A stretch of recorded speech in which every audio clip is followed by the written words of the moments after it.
Recuerdo que escojo una película en Betamax y vimos esa película todas. Era una historia de una mujer que estaba sufriendo maltrato, de una mujer que estaba sufriendo violencia, de una mujer que estaba sufriendo pobreza. Y en ver ese video fue que una ventana, se abrió la ventana donde nos dimos cuenta que esa situación que esa mujer del video estaba viviendo no estaba bien, pero tampoco estaba bien la situación de nosotras. 1/6 of Colombia's population lives in Bogota, a metropolis of around 8 million people that continues to grow with the continuous and increasing influx of individuals and families escaping poverty and violence of the rural areas. But what migrants from rural areas find in big cities like Bogota is often more poverty and more violence. Estamos en la localidad de Ciudad Bolívar, una de las que queda en la zona marginal de la ciudad. El caso de la persona que vamos a mirar ahora más adelante, la experiencia, hace 21 años llegó con su hija en unas condiciones difíciles, sin saber qué iba a encontrar, pero con la esperanza de, con su trabajo y el empeño, poder salir aquí adelante en esta localidad.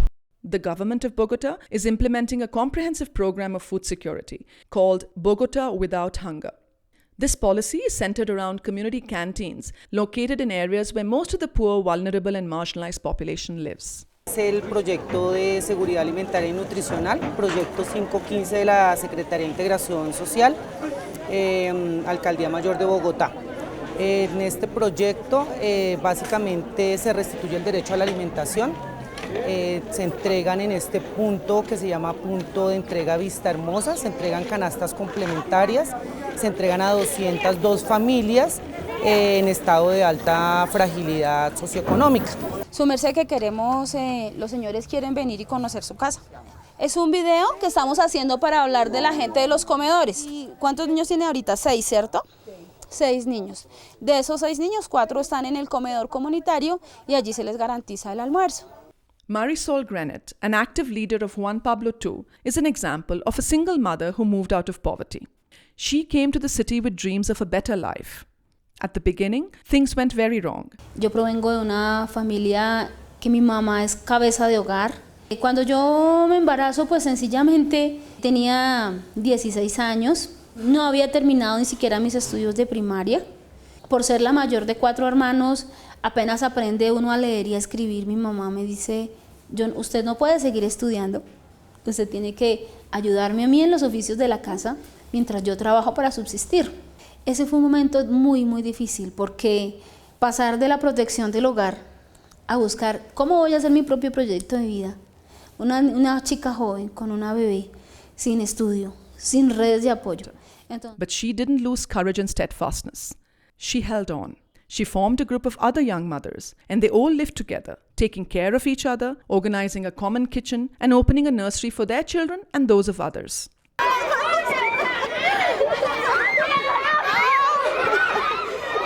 Ahí surge la necesidad de organizarnos, de crear algo a través de lo cual pudiéramos superar la fragilidad. Estamos en el barrio Juan Pablo II. Es un barrio que se construyó por invasión más o menos a principios de 1980. Hay 2.600 predios. La mayoría de estas personas son jóvenes, son niños. Podríamos decir que de cada núcleo familiar de 8 personas, 6 son niños y son jóvenes. La plazoleta representa el corazón del barrio. Aquí en la plazoleta están todos nuestros símbolos. Esta es una escultura que hicieron en recordación de un proceso doloroso que se dio en el barrio. Fue el asesinato de un grupo de jóvenes. Por ejemplo, no había que comer, no había que almorzar, no había que desayunar. Entonces ya nos reuníamos. Mire, no tengo que comer hoy, pero tengo estas papas. Y la otra decía, yo tengo este arroz. La otra decía, yo tengo esta panela. Entonces juntábamos lo que teníamos todas y se daba la famosa parábola de la multiplicación de los panes y de los peces. Then came the support of the local government, and their small community became the local community center. They now also manage a library, a mess, a health center, an education program, and an economic self-empowerment scheme. El proyecto de comedores comunitarios es una estrategia que utiliza la Secretaría de Integración Social con el propósito de restablecer los derechos de alimentación de la población más vulnerable. En este caso, atendemos niños, adultos mayores, personas con discapacidad y madres embarazadas y lactantes. Si alguna necesitaba trabajar, tenía que dejar su bebé al cuidado de la otra. Y así empezamos a darnos cuenta que juntos, sumando los recursos del uno y del otro, por pequeños que fueran, siempre sumaban y sumaban más, porque cuando estamos los seres humanos, 1 más 1 nunca son 2, siempre resultamos siendo 3 o 4. Cuando descubrimos eso, tomamos la decisión de organizarnos. Los recursos estatales siempre estuvieron limitados a que los manejaran exclusivamente las grandes empresas, los emporios, los grandes, los que forman grandes empresas. Esta administración logró que esas organizaciones sociales de base, esas organizaciones allá en cada rincón de los barrios pudieran manejar, aprender a administrar esos recursos y hacer posible que con esos recursos se pudiera llegar a esa inmensidad de pobreza que hay en cada rincón y que a veces queda oculta, y que además nos encargamos muchas veces, o a través de los medios o a través de los mismos programas del Estado, a invisibilizar la pobreza.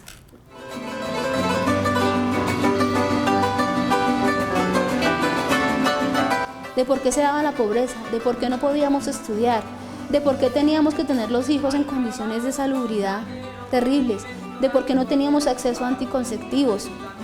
Entonces hay un flash y empiezan a surgir muchas preguntas que antes no nos hacíamos. Nosotros creíamos que la vida era así, que sencillamente estábamos diseñadas biológicamente para ser madres. Y cuando vienen todas las preguntas, ¿por qué? ¿Por qué? ¿Por qué? ¿Por qué? Entonces surge entre nosotras un lazo.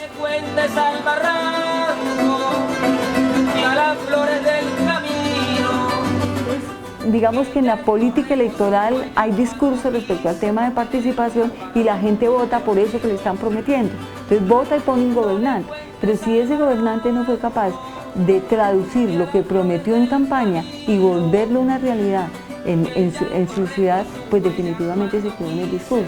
Esa es una cosa que Bogotá ha logrado trascender en los dos últimos gobiernos.